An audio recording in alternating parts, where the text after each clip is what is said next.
Marry him and you'll be caged forever. But if you choose me, you'll be free, swore the Apache warrior. The rifle shot echoed across the canyon before anyone saw where it came from. Margaret Flynn threw herself behind the water trough as splinters exploded from the ranch house wall. Her father collapsed on the porch, blood spreading across his shirt. Riders burst from the tree line, their faces hidden behind bandanas, guns blazing. Margaret grabbed the Winchester leaning against the doorframe and fired back, her hands shaking but her aim true. One rider fell, the others scattered behind the barn. She crawled to her father. He was still breathing, barely. His eyes focused on her face and he gripped her wrist with surprising strength. "The wedding is tomorrow," he whispered. "You marry Clayton Burke. Promise me." "The ranch needs his protection. Promise." Margaret nodded through her tears, though every part of her screamed against it. Her father's hand went slack. The riders were gone when she looked up, vanished like smoke. She dragged her father inside, his blood leaving a dark trail across the wooden planks. The nearest doctor was in Santa Fe, 2 hours by hard riding. Her father wouldn't last that long. She pressed cloth against the wound and prayed, something she hadn't done since her mother died 3 years ago. Clayton Burke arrived at sunset with 6 of his men. He didn't dismount, just sat his horse looking down at Margaret on the porch. "I heard shooting," he said. His voice was flat, emotionless. Margaret stood, wiping blood from her hands onto her skirt. "Someone tried to kill my father," she said. "He's inside." Burke nodded slowly. "Apache? Probably. They've been raiding along the border. This proves you need protection. Our wedding tomorrow will solve that." Margaret wanted to throw the Winchester at his smug face. Burke owned half the territory, ran cattle across 3 counties, and controlled the water rights that kept smaller ranches alive. Her father owed him money, owed him favors, owed him everything. The wedding was payment, a merger of properties and bloodlines. Margaret was 23 and had never been kissed, never been courted, never been anything but a bargaining chip. That night she sat beside her father's bed. The bullet had passed through his shoulder, missing anything vital, but he'd lost too much blood. His breathing was shallow and irregular. She held his hand and watched the lamp flame dance. Tomorrow she would marry Clayton Burke. Tomorrow her life would end. The window shattered inward. Margaret grabbed the rifle and spun, her finger on the trigger. A man stood in the broken frame, silhouetted against the moonlight. He was tall and lean, dressed in buckskin and cloth, his long dark hair tied back with a leather cord, an Apache warrior. Margaret's finger tightened on the trigger. "Don't shoot," he said in perfect English. "I'm not here to hurt you. I'm here because of what happens tomorrow." Margaret kept the rifle aimed at his chest. "How do you know about tomorrow?" she demanded. The warrior stepped into the room, glass crunching under his boots. "I know Clayton Burke," he said. "I know what kind of man he is. I know what your life will be if you marry him." Margaret's hands trembled. "Get out or I'll kill you." The warrior raised his hands slowly. "My name is Running Wolf," he said. 5 years ago, Burke's men killed my wife and burned my village. Trading with the settlers, causing no trouble. Burke wanted our land for his cattle. He took it. Now he wants you." Margaret lowered the rifle slightly. "That's a lie. Burke protects this territory from raiders." Running Wolf laughed bitterly. "Burke pays raiders to attack ranches like yours. Then he offers protection in exchange for land, for water rights, for daughters. Your father was shot by Burke's men, not Apache. I watched them do it." Margaret's blood went cold. "You're lying," she whispered, but the words felt hollow. Running Wolf stepped closer. "Ask yourself why the riders disappeared so quickly. Ask yourself why Burke arrived so conveniently. Ask yourself why your father has been so desperate to arrange this marriage." Margaret's mind raced. Her father had been acting strange for months, nervous and distracted. He'd arranged the marriage suddenly, urgently, despite her protests. Burke had been circling their ranch for years, making offers, applying pressure. The pieces fit together in a pattern she didn't want to see. Running Wolf moved to the window. "Come with me tonight," he said. "I can take you to Mexico, to California, anywhere Burke can't follow. You'll be free." Margaret shook her head. "I can't leave my father. I can't abandon the ranch. Everything we have is here." Running Wolf turned back to her. "If you marry Burke tomorrow, you'll lose both anyway. He'll own the ranch and your father will die of shame. But if you choose me, you'll have a chance at a real life." Margaret looked at her father's pale face, at the blood-stained bandages, at the small ranch house that represented everything her family had built. Then she looked at Running Wolf, this stranger offering freedom with one hand and chaos with the other. The clock on the mantel ticked toward midnight. In 12 hours, she would stand before a preacher and speak vows that would cage her forever. What guarantee do I have, she asked, that you're telling the truth? Running Wolf smiled sadly. None. You have to choose who to trust. A man who owns you or a man who offers you freedom. Margaret set the rifle down. Her hands were steady now. She walked to her father's bedside and kissed his forehead. Then she turned to Running Wolf. If you're lying to me, I'll kill you myself. If I'm lying, he said, you'll have that chance. Burke's men were watching the house. Margaret could see their campfire burning near the tree line. Running Wolf led her through the back window and into the darkness beyond. They moved like shadows across the scrubland, heading south toward the border. Behind them, the ranch house grew smaller, a single lamp burning in the window where her father lay sleeping. Margaret didn't look back. She was already trying to convince herself this wasn't the biggest mistake of her life. The land changed as they traveled through the night, from rolling grassland to rough canyon country. Running Wolf moved with absolute certainty, never hesitating, never second-guessing their path. Margaret followed, her riding boots stumbling over rocks in the darkness. She'd grabbed nothing but the clothes on her back and her mother's silver locket. Everything else was gone. Dawn found them in a narrow canyon with red rock walls rising on both sides. Running Wolf finally stopped beside a spring that bubbled from the rocks. They drank and rested. Margaret's feet were blistered and her legs ached. She'd never walked this far in her life. Running Wolf watched her with dark, unreadable eyes. You're stronger than you think, he said. Most women raised in ranch houses can't walk 5 miles. You've walked 15. Margaret splashed cold water on her face. Tell me the truth, she said. All of it. Running Wolf sat on a flat rock, his back against the canyon wall. 5 years ago, I was married to a woman named Morningstar. We had a son, 2 years old. Burke wanted the land where our village stood. There's water there. Good grazing. He sent men with torches in the night. Most of us escaped. My wife and son didn't. I found their bodies in the ashes. His voice never wavered, never broke, but Margaret saw the pain in his eyes. I spent 2 years tracking the men who did it, he continued. I killed 3 of them. The others work for Burke now, protected by his money and his power. But I can hurt Burke by taking away what he wants. You. Margaret felt her anger rising. So I'm just revenge to you. A way to strike at Burke.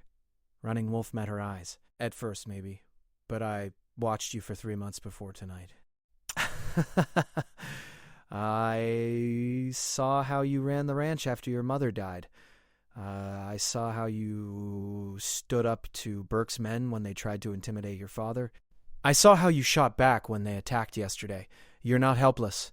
You're not weak. You deserve better than being Burke's property. Margaret wanted to believe him. Part of her did believe him. The other part wondered if she'd traded one cage for another. They heard horses before they saw them. Running Wolf pulled Margaret behind a boulder as 6 riders entered the canyon from the north. Burke's men, heavily armed, searching. Margaret held her breath.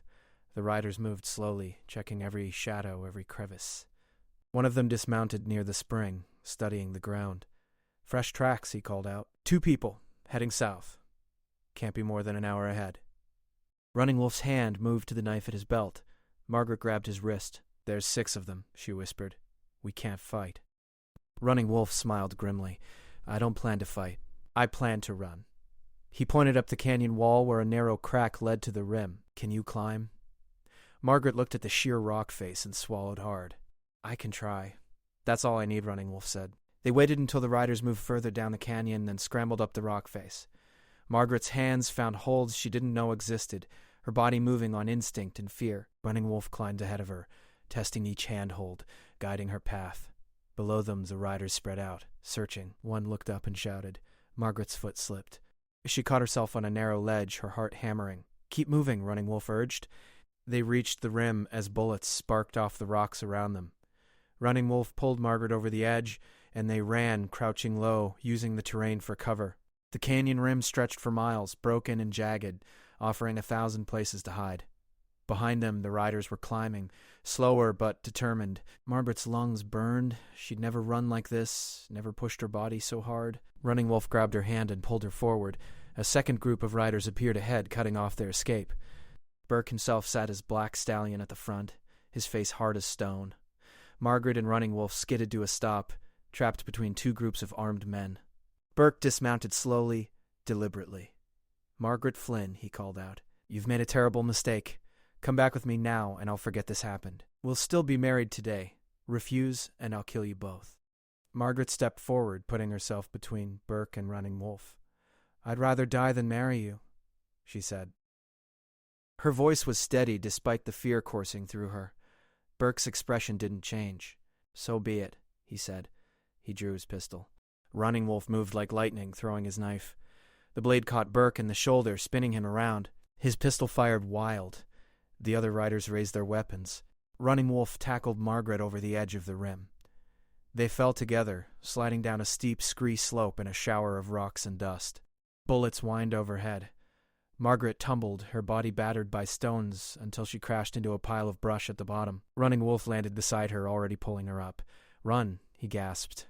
They ran through a maze of canyons and washes, the sounds of pursuit echoing off the rocks. Margaret's dress was torn, her arms bleeding from a dozen cuts. She'd lost one boot somewhere in the fall.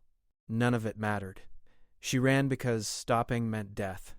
Running Wolf led her through gaps in the rocks so narrow they had to turn sideways, across streams that hid their tracks, into caves that swallowed them in darkness. Hours passed. The sun climbed high and merciless. Margaret's throat was dust, her legs rubber. She stumbled, and Running Wolf caught her. "We're close," he said. "Close to what?" she asked. "Safety," he promised. They emerged from the canyons into a hidden valley where a small Apache camp was scattered among the cottonwood trees.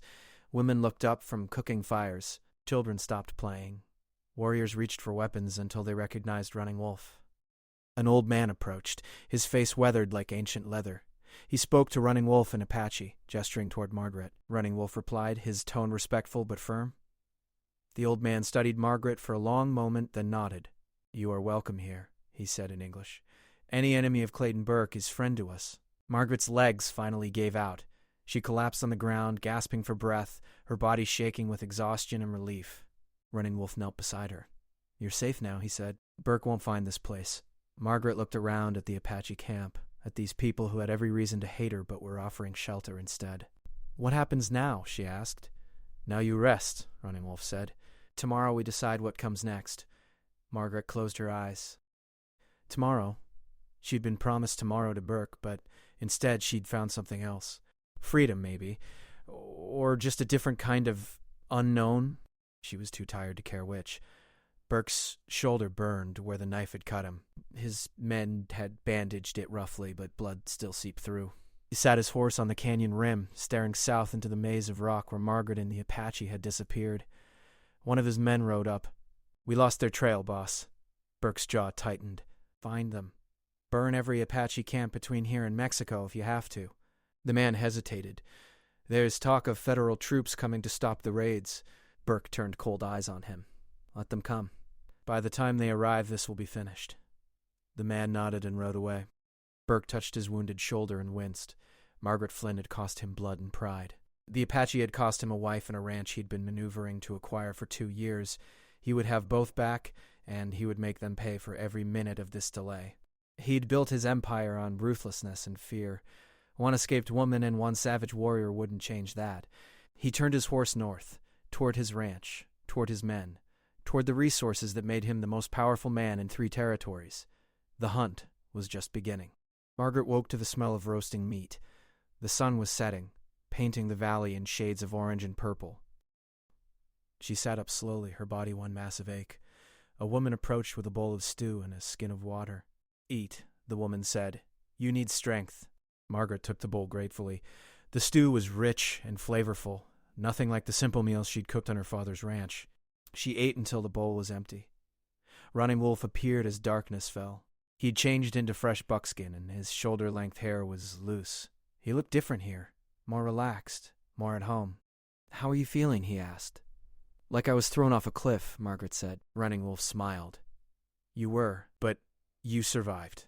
Not everyone would have." Margaret set the empty bowl aside. "Tell me about this place." "Who are these people?" Running Wolf sat beside her. "They're what's left of my band. 40 people, mostly women and children. The men who survived Burke's attack scattered. Some joined other tribes. Some went to the reservations. These stayed because they have nowhere else to go." Margaret looked around at the small camp. "And you protect them." Someone has to, Running Wolf said. The army doesn't care. The settlers want us dead or gone. Burke wants our land. We survive by staying hidden, by moving when we have to, by fighting when we must. A young girl approached shyly, offering Margaret a blanket. Margaret took it with a smile. Thank you. The girl ran back to her mother, giggling. Running Wolf watched the exchange. They're curious about you. We don't get many white visitors who aren't trying to kill us. Margaret wrapped the blanket around her shoulders. I'm curious about them, too. I've lived my whole life hearing stories about savage Indians. These people don't seem savage. They seem like families trying to survive. Running Wolf's expression darkened. That's what we've always been. But Burke and men like him need us to be monsters so they can justify taking everything we have. Margaret thought about her father, about the stories he'd told her about Indian raids and massacres. How many of those stories were real, and how many were lies designed to justify theft and murder? She didn't know anymore. Everything she'd believed was crumbling. The old man from earlier approached. His name was Greyhawk, Running Wolf explained. He leads our band. Greyhawk spoke in Apache and Running Wolf translated. He says you cannot stay here long. Burke will search for you. When he finds this camp, he will attack. Everyone here will die. Margaret felt her stomach twist. I won't let that happen. I'll leave. Greyhawk shook his head before Running Wolf even translated. He says if you leave alone, Burke will find you. If you stay, Burke will find us. The only answer is for all of us to move. Where? Margaret asked. Running Wolf looked south. Mexico. There are Apache bands across the border who would take us in. It's a hard journey, maybe 2 weeks through dangerous country. But it's our only chance. Margaret stood, letting the blanket fall. Then we leave tonight. Running Wolf shook his head. Tomorrow. Tonight we rest and prepare. Burke is regrouping. He won't move until morning. We have time. Margaret walked to the edge of camp, where she could see the valley stretching into darkness. Somewhere to the north, her father lay in his bed, probably awake by now, probably realizing she was gone. Would he understand why she ran? Would he forgive her? Or would he curse her name and side with Burke? She'd never know. That hurt worse than any physical pain. Running Wolf joined her. You're thinking about your father? Margaret nodded. I didn't even say goodbye properly. I just left him there, wounded and alone. Running Wolf was quiet for a moment. I understand that pain. When I lost my family, I wasn't there. I was hunting in the mountains. I came back to ashes and bodies. Sometimes I think about what I would have said if I'd known it was the last time. Margaret turned to him. What would you have said? Running Wolf met her eyes. That I loved them. That they made my life worth living. That I would carry them in my heart until my last breath. Margaret felt tears on her cheeks. She wiped them away angrily. I should have told my father that. Instead, I made promises I knew I'd break. Running Wolf put a hand on her shoulder. Your father knew you loved him. Love doesn't need words. It needs actions. You ran to save yourself and to deny Burke what he wanted. That's a kind of love, too. They stood together in the darkness, two people from different worlds bound by tragedy and choice. Margaret thought about the question Running Wolf had posed in her father's house. Who do you trust? A man who owns you or a man who offers freedom? She'd made her choice, but she still didn't know if it was the right one. Maybe there was no right choice. Maybe there was only survival. The camp settled into sleep around them. Fires burned low. Children whispered in their tents. Warriors took up positions around the perimeter, watching for danger that could come from any direction. Margaret found a place to sleep near Running Wolf's fire. She lay on the hard ground, wrapped in the borrowed blanket, staring up at stars so bright they seemed close enough to touch. Tomorrow they would run again. Tomorrow she would leave behind everything she'd ever known. Tomorrow she would become someone new. But tonight, for the first time in years, she felt something other than resignation. She felt possibility. It was terrifying and exhilarating in equal measure. She closed her eyes and let exhaustion pull her under. When she woke, her old life would be even further behind her. When she woke, the real journey would begin. Burke assembled his men at dawn. 20 riders, all heavily armed, all loyal to him through money or fear. He stood before them, his wounded shoulder bound tight. The Apache took something that belongs to me, he said. We're going to get it back. We'll search every canyon, every valley, every hiding place between here and the border. When we find them, we'll kill every man who stands with the savage. The woman comes back alive, and understood. The men nodded. They'd done this work before, burning Apache camps, driving people from their land. One more massacre wouldn't trouble their sleep. Burke mounted his black stallion. He'd sent a messenger to the army fort requesting troops to help with the search. The commander owed him favors. Within days, he'd have soldiers combing the territory. Running Wolf and his people were living on borrowed time. Burke touched the bandage on his shoulder and smiled coldly. Margaret Flynn thought she could defy him. The Apache thought he could steal what Burke had claimed. They would both learn what happened to people who opposed Clayton Burke. He would drag Margaret back to the altar in chains if necessary. He would hang Running Wolf's body from the ranch gate as a warning. He would salt the earth where the Apache camp stood so nothing would grow there for 100 years. He was not a man who tolerated defiance. He spurred his horse forward and his men followed, a dark wave spreading across the land. Margaret woke to organized chaos. The Apache were breaking camp with practiced efficiency. Tents came down, fires were extinguished, supplies were packed onto horses and travois, children were dressed and fed, warriors checked weapons and filled water skins. Greyhawk moved among the people, giving quiet instructions. Margaret stood uncertainly, unsure how to help. A woman handed her a bundle of clothes. Apache clothes, practical for travel. Margaret changed quickly, grateful to be out of her torn dress. Running Wolf found her as the sun crested the eastern hills. We move in 10 minutes. Stay close to me. If we're attacked, get to the horses and ride south. Don't stop for anything or anyone. Margaret nodded. She'd never ridden Apache style, with just a blanket and rope for control, but she'd learn or die trying. Running Wolf studied her face. You're afraid. Margaret met his eyes, terrified. Good, he said. Fear keeps you alert. Overconfidence kills. The band moved out in a long column. Warriors at the front and rear, women and children in the middle. Margaret rode near Running Wolf, her hands gripping the horse's mane as they descended from the valley into rougher country. The pace was punishing, designed to cover maximum distance before Burke could organize pursuit. They rode through the morning heat, stopping only to water the horses and check their back trail. By midday, they'd covered 15 miles. Margaret's legs ached from the unfamiliar riding position. Sweat soaked her borrowed clothes, but she didn't complain. Around her, children rode without complaint, women heavy with pregnancy kept pace, elderly people pushed forward despite obvious pain. If they could endure, so could she. She bit her lip and kept riding. Running Wolf called a halt in a narrow canyon where a spring provided water. People dismounted stiffly, tending to horses before themselves. Margaret slid from her mount and nearly fell. Running Wolf caught her. You're doing well. Most whites would have quit by now. Margaret managed a weak smile. I'm too stubborn to quit. That's good, Running Wolf said. Stubbornness will get you through this. Greyhawk approached, his face troubled. He spoke to Running Wolf in rapid Apache. Running Wolf's expression hardened. What is it? Margaret asked. Scouts saw riders to the north. 20 men, maybe more. Burke is coming faster than we expected. How far? Margaret asked. 4 hours, maybe 5 if we're lucky. Running Wolf turned to Greyhawk and they spoke quickly, making plans. Greyhawk nodded and moved away, calling out orders. The brief rest ended. People remounted, children were handed up to their mothers, warriors checked their rifles. Running Wolf swung onto his horse. We need to reach the border before Burke catches us. It's 30 miles. Rough terrain. We'll ride through the night if we have to. Margaret mounted her horse, ignoring her screaming muscles. Then we ride. The column moved out again, faster now, desperation adding speed.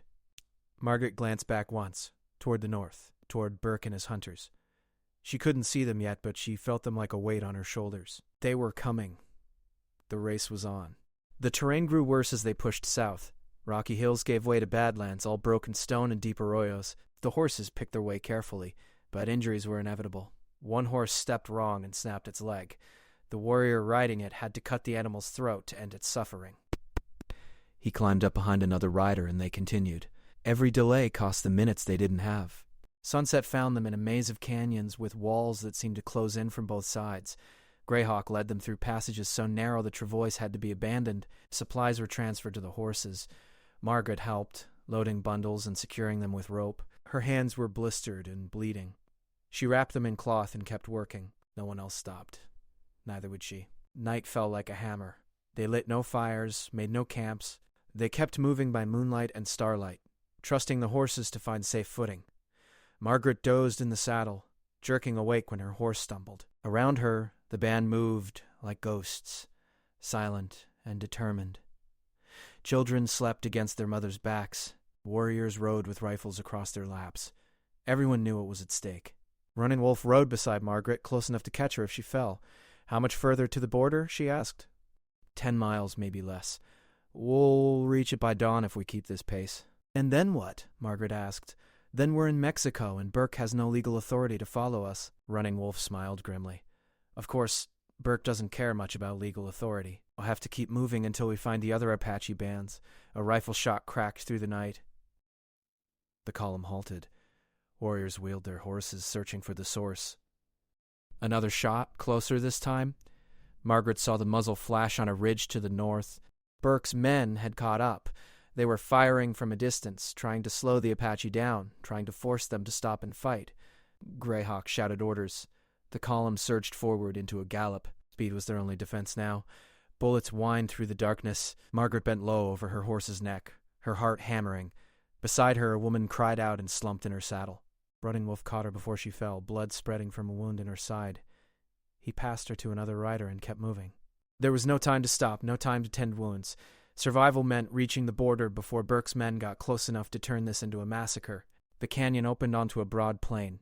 Bad ground for defense, but good for speed. The Apache spread out and ran, their horses stretching into full gallops. Behind them, Burke's riders poured from the canyon, at least 15 men, their guns flashing in the moonlight. Margaret heard screams, heard horses fall, heard the distinctive sound of return fire as Apache warriors shot back while riding. Running Wolf grabbed Margaret's arm. "Ride for that ridge." He pointed to a dark line on the southern horizon. "That's the border. Don't stop no matter what happens." Margaret shook her head. "I won't leave you." Running Wolf's voice was steel. "You will. If I die here, Burke wins. If you escape, he loses. Now ride." He slapped her horse's flank, and the animal bolted forward.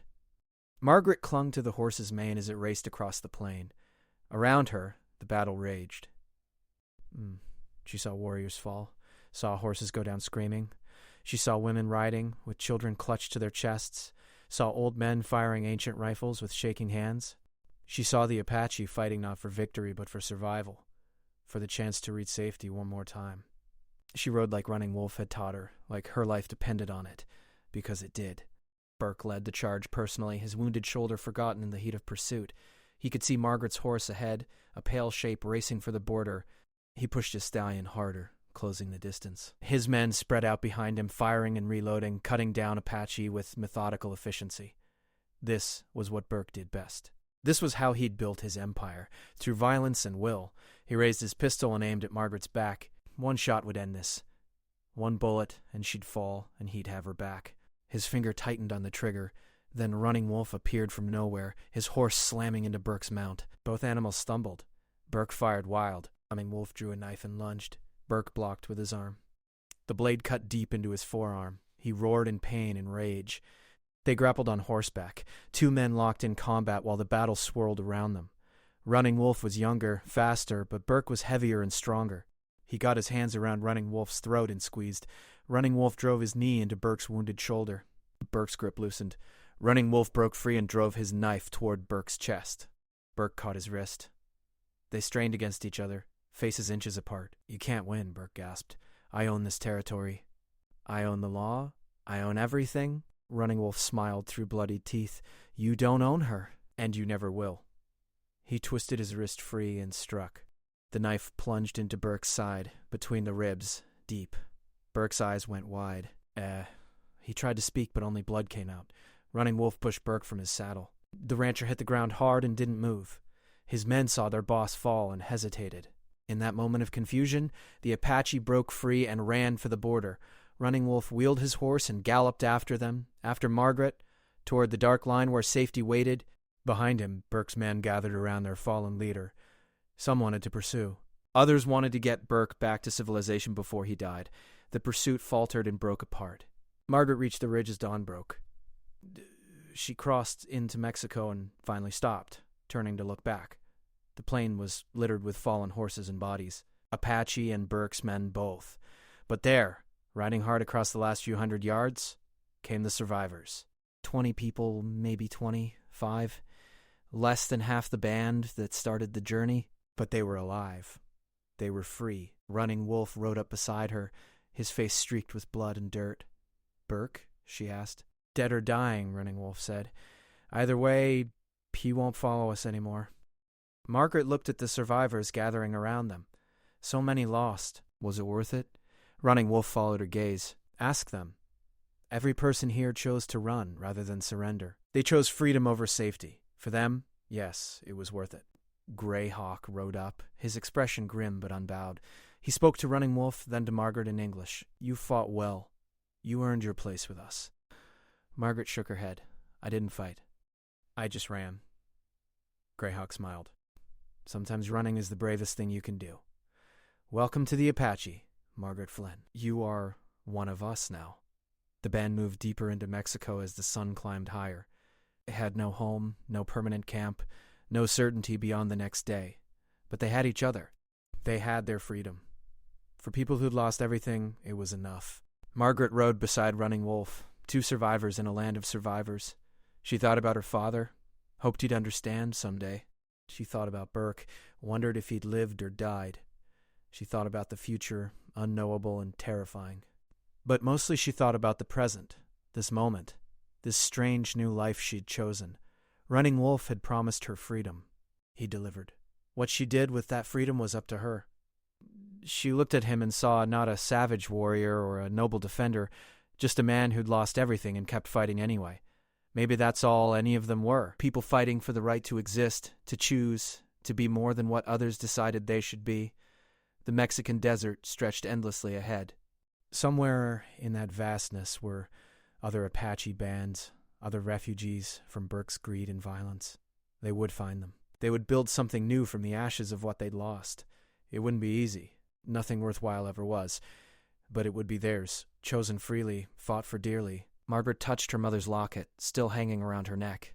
She'd carried it through fire and blood. Like her, it had survived. Like her, it would endure whatever came next. Running Wolf caught her looking at the locket. What is it? A reminder, Margaret said, of who I was and who I'm becoming. Running Wolf nodded. Good. Never forget where you came from. But don't let it trap you either. The past is done. All we have is what we make of tomorrow. Margaret smiled for the first time since this journey began. Then, let's make it good. They rode south into the unknown, a band of Apache survivors and one white woman who'd chosen freedom over comfort, danger over safety, possibility over certainty. Behind them, the world they'd known burned and bled. Ahead, anything was possible. Margaret didn't know what would happen next week or next year. She didn't know if they'd find peace or just more running. But for the first time in her life, the choice was hers, and that made all the difference.